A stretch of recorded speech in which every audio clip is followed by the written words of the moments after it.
the great-grandson of Alexander Graham Bell, who held America's highest secrets and gave them to Fidel Castro.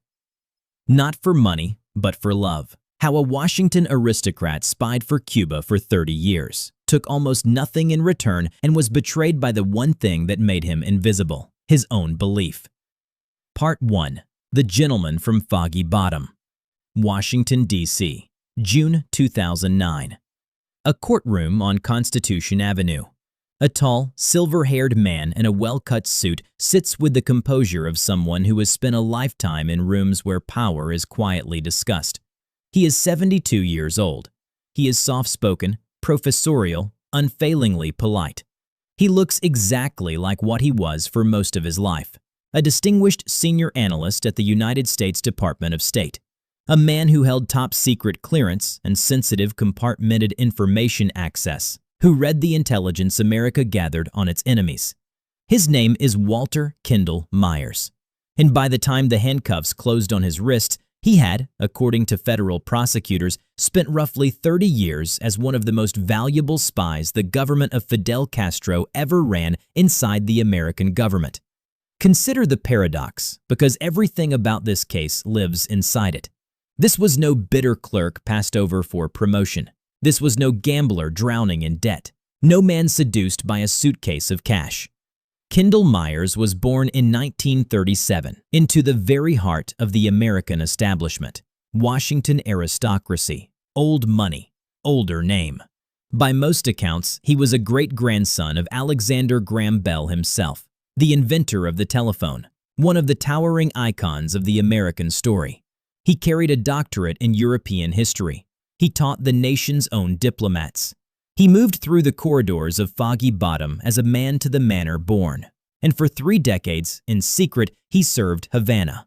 He did it not for money. He and his wife took little to nothing in payment. He did it for belief.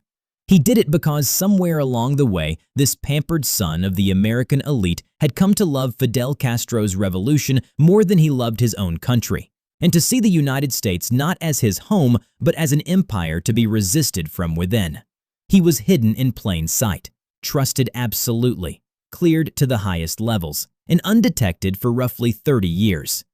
Think about what that access meant in practice. An analyst inside the State Department's Intelligence Bureau does not steal blueprints or missile plans. He does something subtler and, in its way, more valuable. He reads the daily traffic of a superpower, what Washington knows about Havana, what it fears, which Cuban officials it believes it has turned, how it reads Fidel Castro's health, his intentions, his weaknesses. To a small, embattled intelligence service 90 miles off the American coast, a man like that is worth more than any single document. He is a mirror held up to the enemy's mind. For 30 years, Cuba got to watch America watching Cuba through the eyes of one of America's own. And the most unsettling part is how ordinary he looked while doing it. Colleagues remembered a courteous, erudite man who talked about European history and sailing. Neighbors saw a quiet retiree. There was no drama, no visible wealth, no crack in the surface. The betrayal was total, and the disguise was perfect. And the disguise was not a false name or a wig. It was simply the truth of who he appeared to be. A gentleman, a scholar, a patriot's pedigree wrapped around the traitor's heart. How does a man born into the American establishment, the great-grandson of an American legend, come to give his life to that establishment's enemy and give it for free? To understand that, we have to go back to the beginning, to the bloodline itself. Part 2. Born to the Manor. Walter Kendall Myers, Kendall, to those who knew him, entered the world in 1937 into a family that sat near the summit of American cultural life.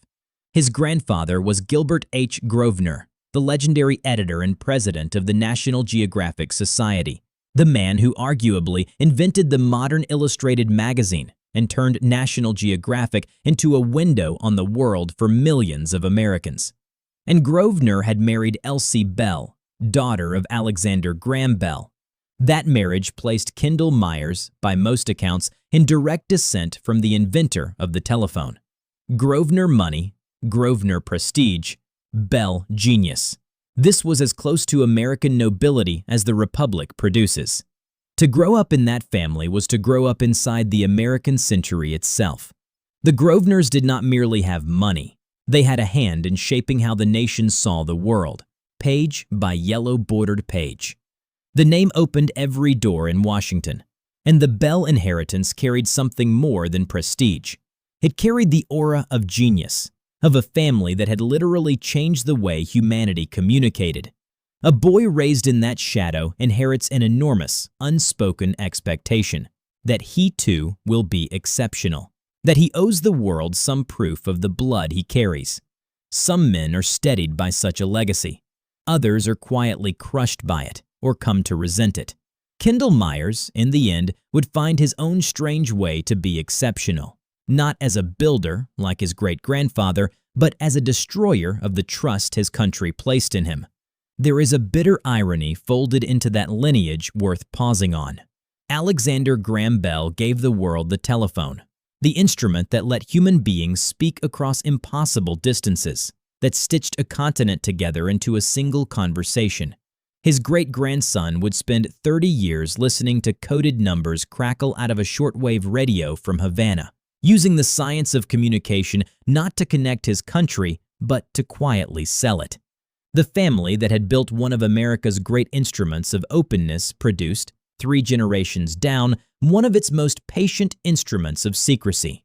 It was a childhood of privilege, of comfort, of expectation. Doors opened for young Kendall that stayed locked for ordinary men. He was educated for the life of the mind, and he pursued it far.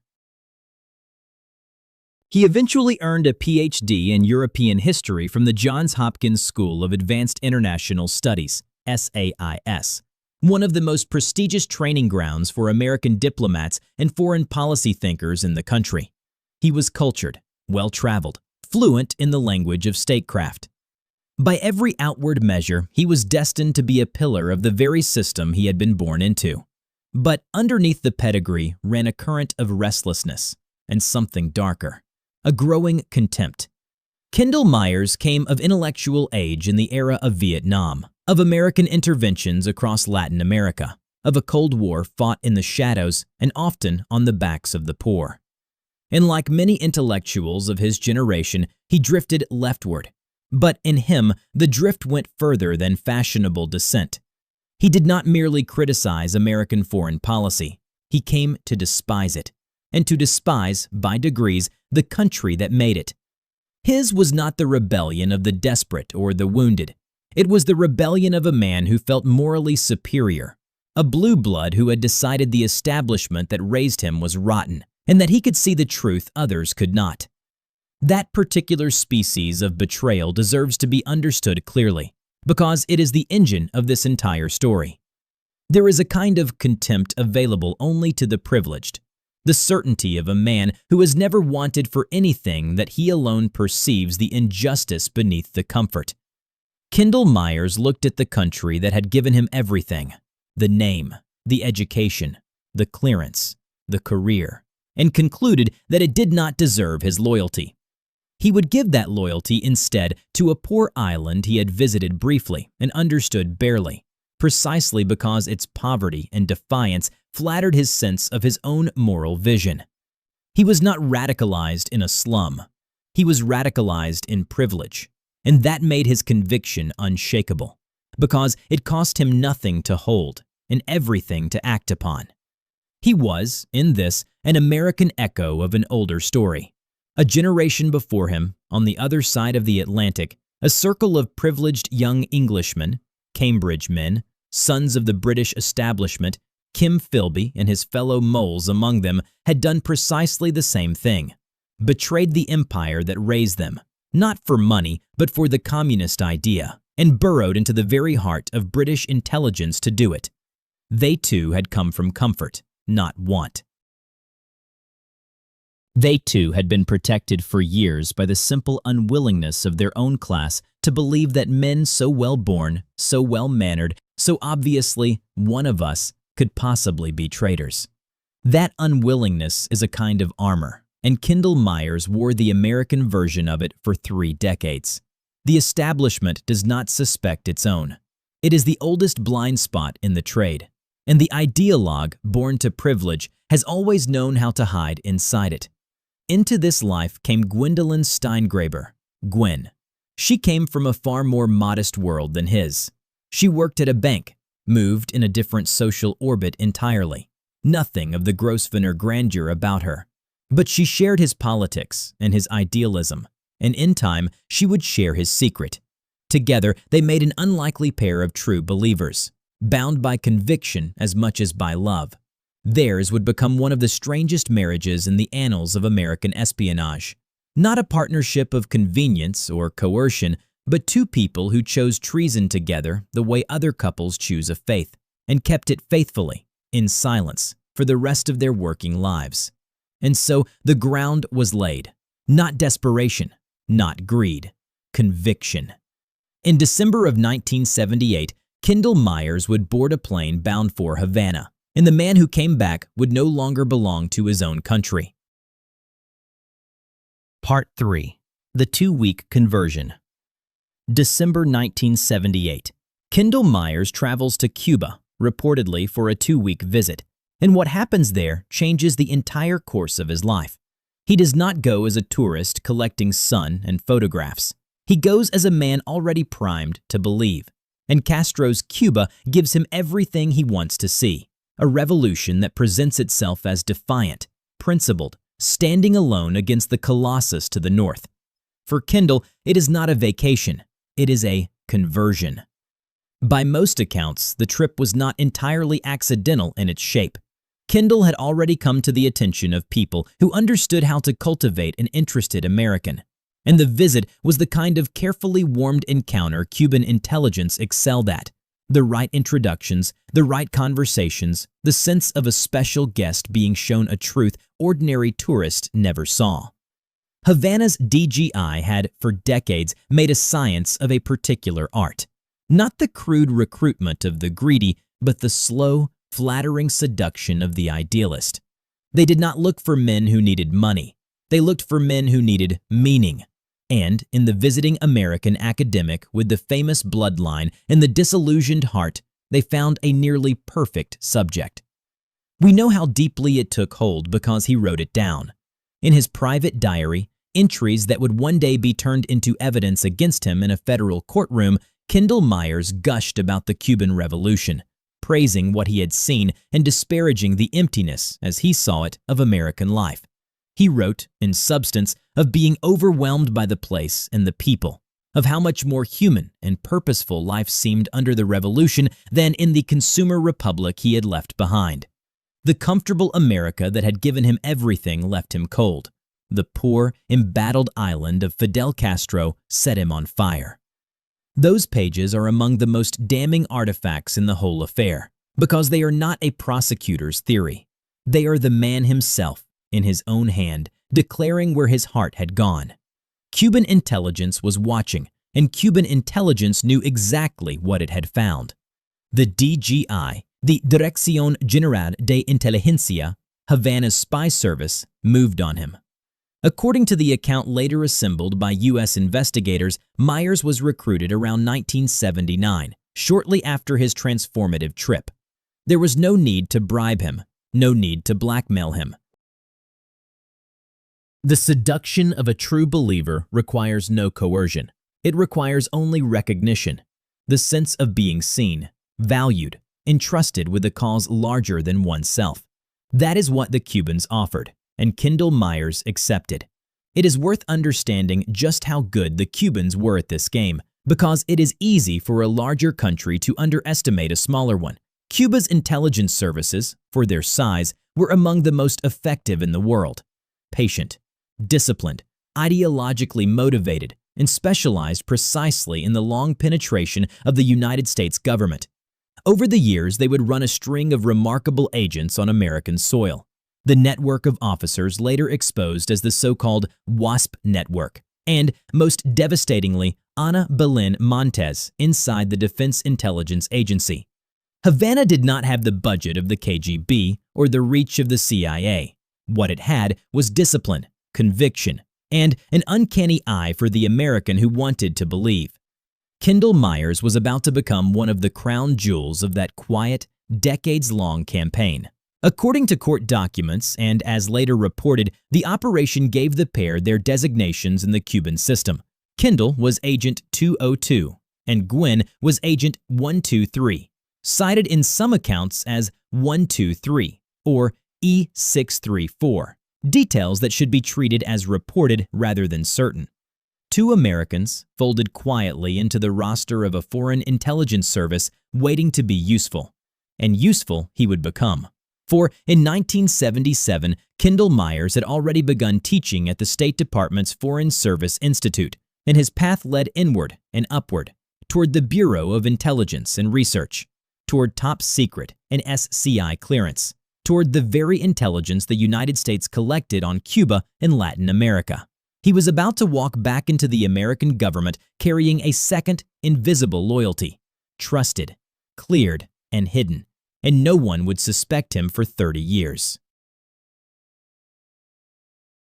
Part 4. The Invisible Servant. The most dangerous spy is not the one who wants your money. It is the one who wants nothing at all. When Kendall Myers carried his new second loyalty back into the machinery of the United States government in 1979, he became something counterintelligence is almost helpless against: a believer. And for the next 30 years, he and Gwen would prove it. The tradecraft was old, patient, and nearly invisible. In the quiet of their Washington home, the couple would tune a shortwave radio to a specific frequency at a specific hour and wait for a woman's voice, or a stream of tones, to read out strings of numbers. The so-called numbers stations broadcast from Cuba. For years, radio hobbyists across the hemisphere had puzzled over one such station, a Spanish-language broadcast that opened with the word "Atención" and then recited endless blocks of digits into the night. To the curious, it was a Cold War mystery. To the FBI, once other Cuban agents were caught, it was a delivery system, the mechanism by which Havana sent instructions to its people inside the United States. On paper, the digits were gibberish. Run against a one-time pad, a system of matching random key sequences that, used only once, is mathematically unbreakable, those numbers resolved into instructions from Havana. It was the same method Cuban intelligence gave to its prized defense analyst Ana Belén Montes, and it left almost nothing for the FBI to find. No phone calls to trace, no emails to subpoena, just a hobbyist radio and a pad of paper that could be burned in an afternoon. Understand why that method is so formidable, because it explains how the Myerses survived undetected for so long. A one-time pad, used correctly, is the only encryption in the world that is provably unbreakable, not merely hard to crack, but mathematically impossible, because each message uses a fresh, random key that exists in only 2 copies and is destroyed after a single use. There is no algorithm to attack, no pattern to exploit, no computer fast enough to matter.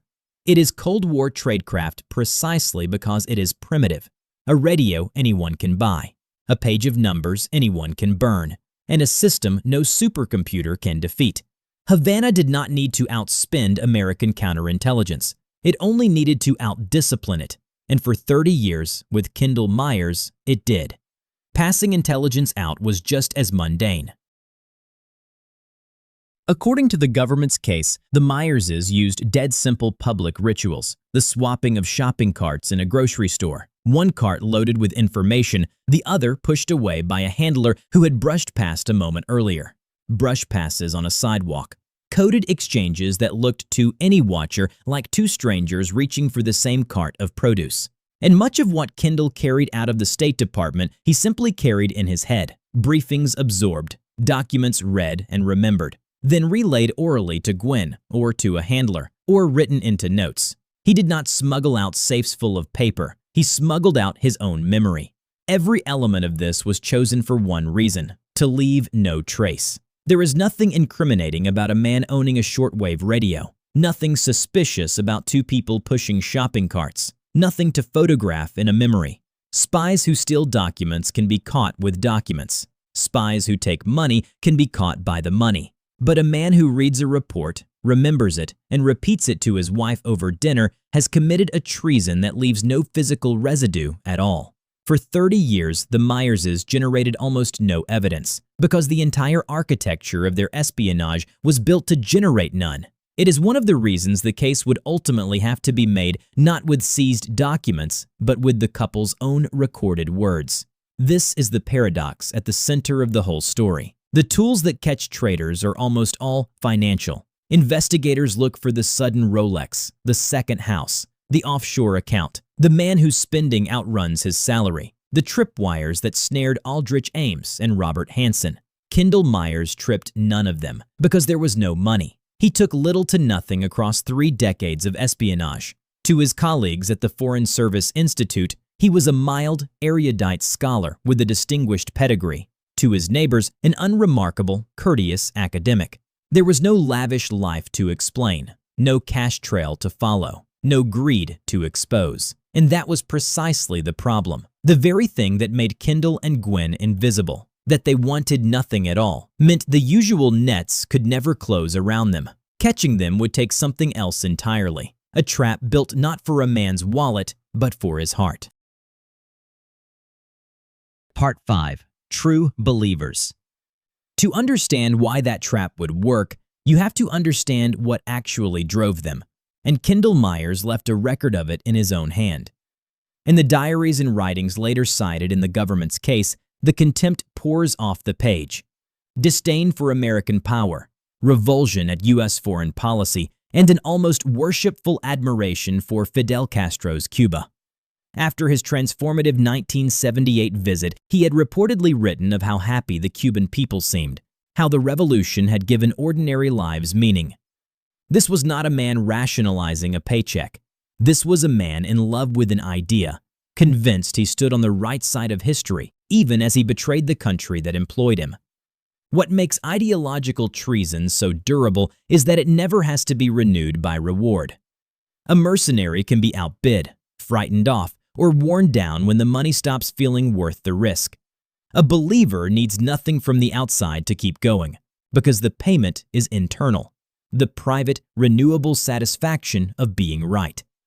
Every classified report Kendall passed to Havana was, to him, not a crime, but a confirmation of his own moral clarity. He was not betraying his country. In his own mind, he was serving a higher truth. His country was too blind or too corrupt to see. That self-image required no salary. It fed itself. And a man like that will keep going for 30 years and feel, at the end, not guilt, but pride. The romance had a destination. For years, the Myerses openly dreamed of the same ending, sailing their own boat south, slipping across the water, and living out their days on the island they idealized. They kept a sailboat, and the boat was not merely a hobby. It was the vessel of a fantasy.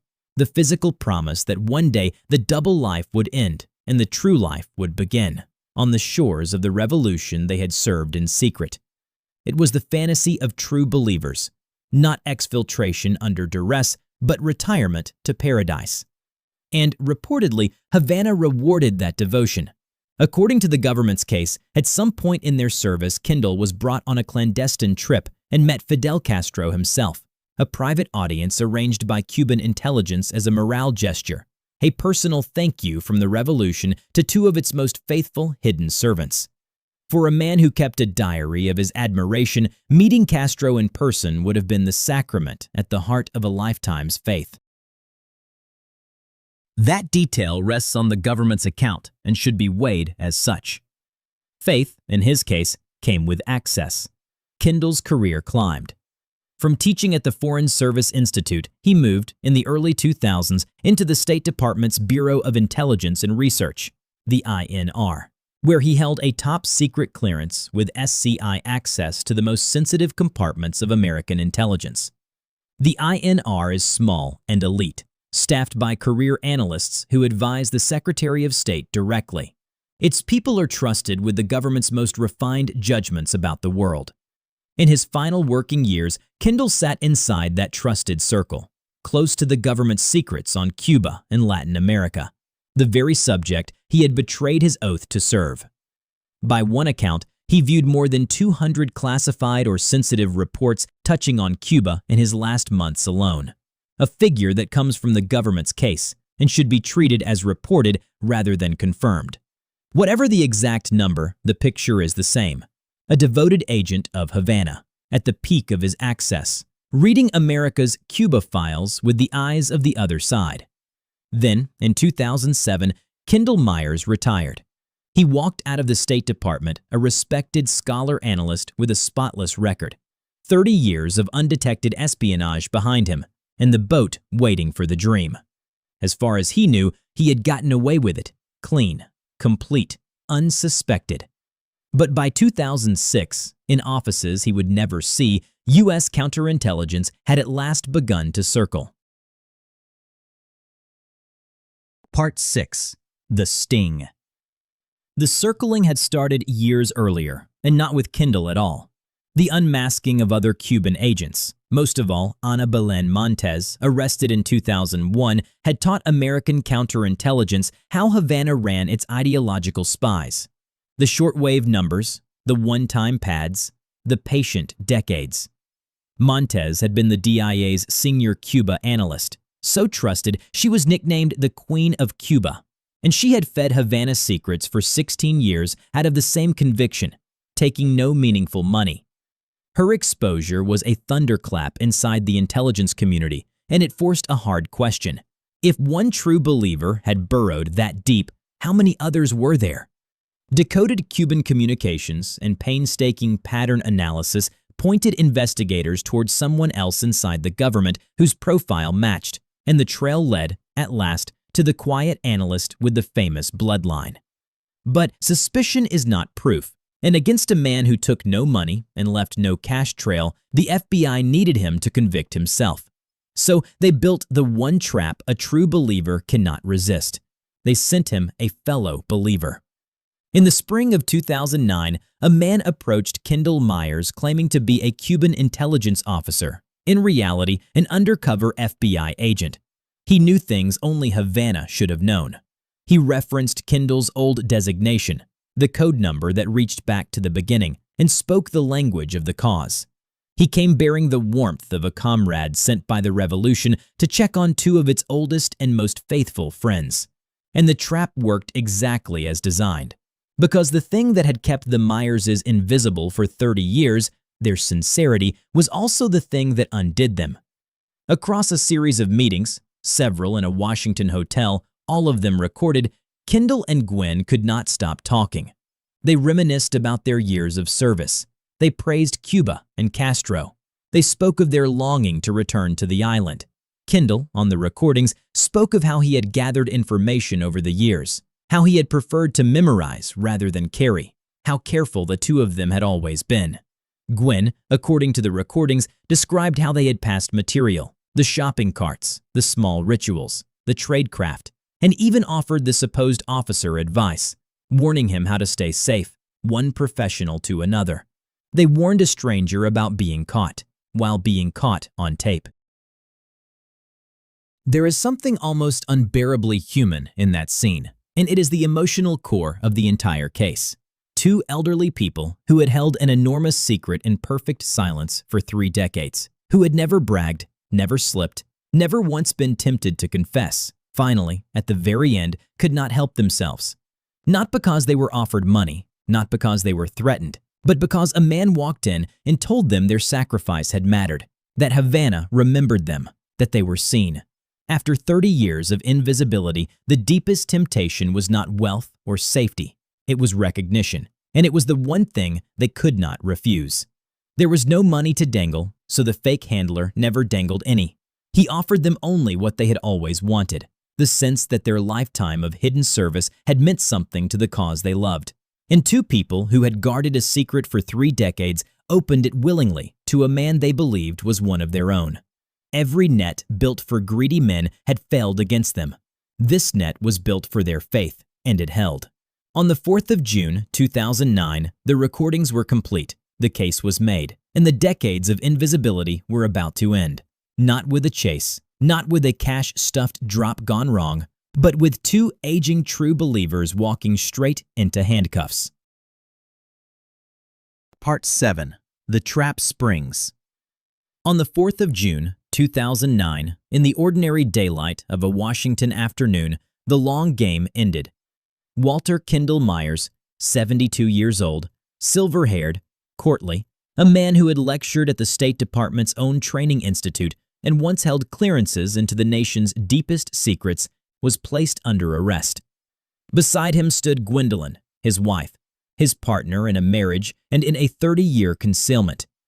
There were no dramatic chases, no shredded documents, no diplomatic pouch spirited across a border. There was only an elderly couple, the kind you might pass in a grocery aisle and never look at twice, quietly taken into federal custody as agents of the Cuban government.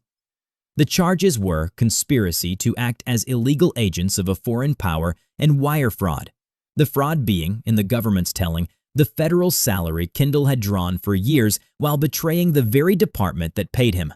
And the evidence was devastating, because it was in their own voices. In the weeks before the arrest, an undercover FBI officer, posing as a Cuban intelligence contact, had drawn the couple into a series of recorded conversations, and on those tapes, the mask fell away completely. They spoke warmly of Cuba, of the revolution, of Fidel. Kendall described how he had passed information, how he had memorized rather than carried, how careful they had been. They talked, almost wistfully, of one day slipping away by sailboat to Havana, of ending their days on the island they had served in silence for 3 decades. The recordings did not capture reluctant criminals clocked by circumstance. They captured believers, still proud, still certain, speaking of treason as though it were the noblest thing they had ever done. Inside Washington, the shock was not only that they had been caught, but how much there was to catch. Investigators began to reckon with the sheer span of it, nearly 30 years in which a trusted analyst had fed classified assessments on Cuba and Latin America straight into Havana's hands. This was a man who had sat in secure rooms, read the most sensitive material, and walked out with it in his memory. The counterintelligence officers who pieced it together understood, slowly, the scale of the blindness. A pillar of the establishment had been hollowed out from within, and no one had known. And the timing sharpened the humiliation. Coming so soon after Ana Montes, the Myers case confirmed that the Montes disaster had not been a freak, a single impossible penetration, but a pattern. That a small island intelligence service had, more than once, walked its people into the innermost rooms of American power and kept them there for decades. 2 of the most damaging spies of the era had betrayed the United States, not for the Soviet Union, not for China, not for money, but for Cuba, and for nothing but belief. It forced a reckoning with an uncomfortable question the intelligence community had long preferred to avoid, that its screening was built to catch the corruptible and was very nearly blind to the convinced. But the strangest part was not that they were caught at last. It was why they had done it and how astonishingly little they had ever asked in return. Part 8. The True Believer's Reckoning. In November of 2009, Walter Kendall Myers pleaded guilty. There was no long trial, no theatrical defense. The following July, the great-grandson of Alexander Graham Bell, a man descended from the very inventor of American Connection, was sentenced to life in prison. Gwen, under the terms of the plea, received a far lighter sentence, reported at roughly 81 months, something on the order of 6 to 7 years. The couple agreed to forfeiture as well, a sum reported at around $1.7 million, said to represent largely the government salary Kendall had earned across the years of his betrayal, the figure as reported in the case. And having pleaded, they cooperated, sitting for debriefings in which the outlines of 30 hidden years were finally traced. What the damage assessment confronted was not a mercenary, but a convert. Kendall Myers had taken little or nothing for himself. He wanted no yacht bought by Havana, no offshore account, no reward beyond the knowledge that he had served a cause he believed in. And that was precisely what had made him nearly impossible to catch. The tripwires built to snare spies are financial ones, the sudden money, the unexplained wealth, the greed that leaves a trail. A man who wants nothing leaves no trail at all. His case, set beside that of Ana Belén Montes, forced Washington to face an uncomfortable truth: that its deepest penetrations had come not from the corruptible, but from the faithful, from those who betrayed out of belief. The lesson was as old as espionage itself, and Washington kept relearning it the hard way. The most sophisticated background check in the world can measure a man's debts, his vices, his weaknesses, his contacts. It cannot easily measure his convictions, the private beliefs a man carries into a secure room and never says aloud.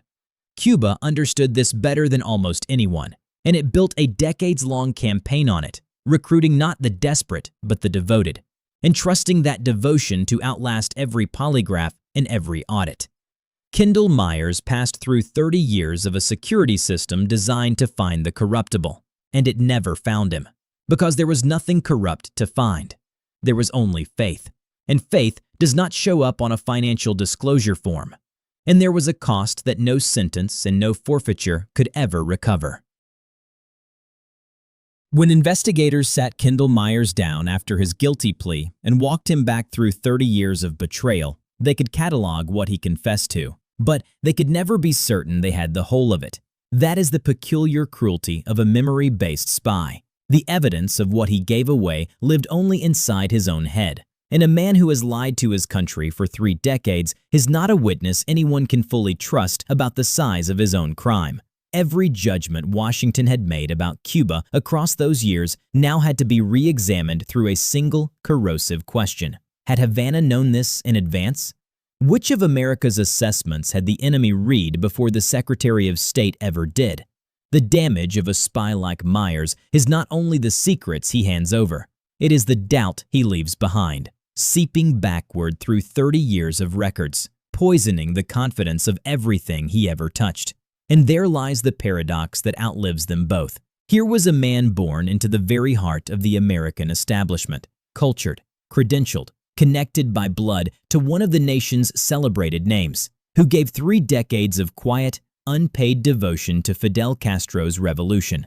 His was not a betrayal of greed, but of faith. His marriage itself was bound by a shared secret loyalty to a foreign cause. 2 ordinary-looking retirees who dreamed of sailing into Havana harbor and instead sailed into a federal courtroom. To the end, by every account, they expressed no true remorse for what they had believed. The record of his own words suggests a man who regretted being caught far more than he regretted what he had done. Kendall Myers remains in prison, where he will die. Gwen served her term and walked out into a country she had spent her life quietly working against. The sailboat never reached Havana. The dream of the island ended in a cell, and the aristocrat who gave everything to the revolution received, in return, a number and a sentence. Because the greed that sells secrets can always be traced, but the belief that gives them away for free is the deepest and the most invisible treason of all.